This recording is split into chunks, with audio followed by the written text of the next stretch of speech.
যে পাথরের ঝর্ণার যে পাহাড়, এই পাহাড়ে অনেকগুলো ঝর্ণা আসলে নামকরণ করাও একটা বিরাট একটা মেটার। তো আরেকটি ঝর্ণা আমরা পেলাম, খুবই সুন্দর চমৎকার একটি ঝর্ণা।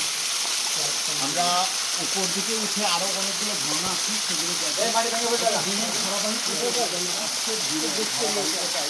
এটা হচ্ছে 1 2 3 4টে ঝর্ণা। হয়তো আরো কয়েকটি ঝর্ণা আমাদের আরো উপর উঠবো এবং এই ঝর্ণাটি কেমন লাগলো আপনারা মন্তব্য করে জানাবেন।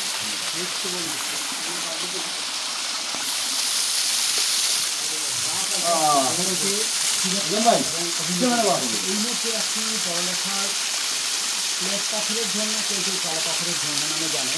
এবং সবচেয়ে যে কথাটা হচ্ছে মাটির বড়লেখার যে ঝর্ণার যে পাহাড়, সেই পাহাড়ে অনেকগুলো ঝর্ণা আছে। কোন ধরনের নাম কি নামকরণ হবে, সেই নামকরণের সুবিধা আছে।